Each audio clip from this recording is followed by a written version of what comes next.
बैसिल के बेटी पापा तोरे पास बाबा जंग बैसिल के बेटी पापा तोरे पास चंदा सनक मुहावा के बेटी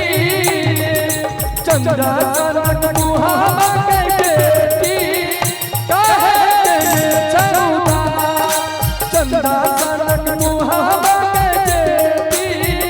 काहे तेरे चौदा काटे तोरा चाहिए हो बाबा काटे तोरा दिया ज्ञान काटे तोरा चाहिए हो बाबा काटे तोरा दिया ज्ञान होते दिनो सारा बाबा बेटी होए तो बिना होते दिनो सारा बाबा बेटी होए तो बिना सब बड़े थपड़ी बजाता प्रेम से बाजू रहा सरकार की जय हो। क्या बात है ताली लगा ताली ताली बजा के सब लोग बहुत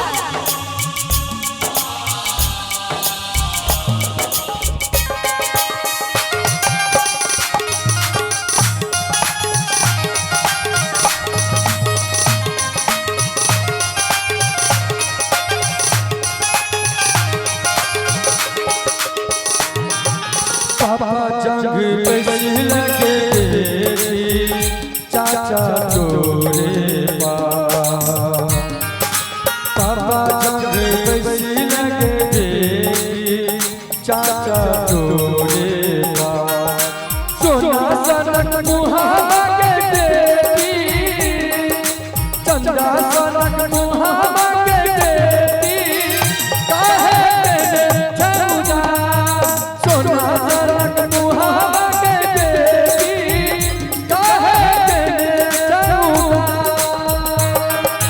काटे तोरा चाहिए हो चाचा काटे तोरा दिया ज्ञान काटे तोरा चाहिए हो चाचा काटे तोरा दिया ज्ञान चुटकी भर से दूर हो चाचा चुटकी भर से दूर हो चाचा घरवा करे सुनसान चुटकी भर से दूर हो चाचा घरवा करे सुनसान बहुत बहुत धन्यवाद लड़की के चचा मनोज यादव जी उनका शहर में शानदार 501 का नाम एक बार सब बड़े बड़े बजा दीजिए प्रेम से बाजू सरकार की जय हो।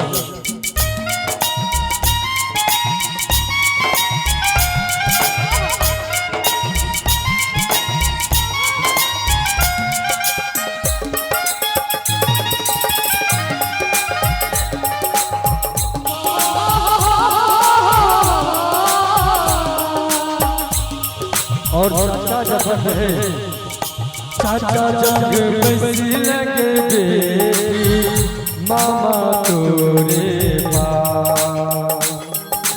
चाचा जंग बैसिल के बेटी मामा तोरे पास चंदा सनक मुहावा के बेटी सोना सनक मुहावा के बेटी काहे तेरे चौदा सोना सनक मुहावा के बेटी काहे तेरे चौदा काटे तोरा चाहिए हो मामा काटे तोरा दिया ज्ञान काटे तोरा चाहिए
मामा जंग बैसिल के बही भैया तोरे मामा जंग बैसिल के बही भैया तोरे सोना सनक मुहावा के बहिनी काहे जने चौदा चंदा सनक मुहावा के बहिनी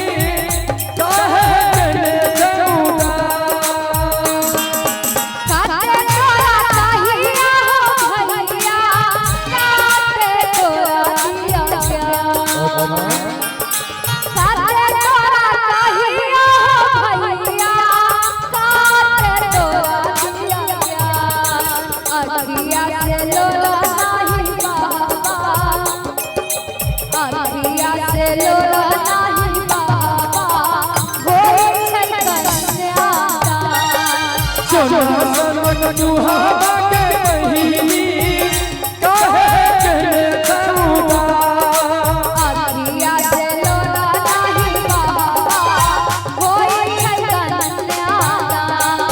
सोना सनक मुहावा के बेटी काहे जने चौदा अब नहीं खिला हो जाला होठावा पर मुस्कान अब नहीं खिला हो जाला होठावा पर मुस्कान सोना सनक मुहावा के बेटी काहे जने चौदा जीवन से दूर हो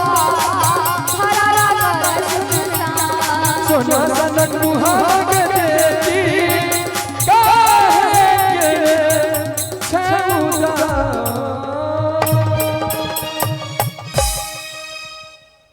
बहुत सुंदर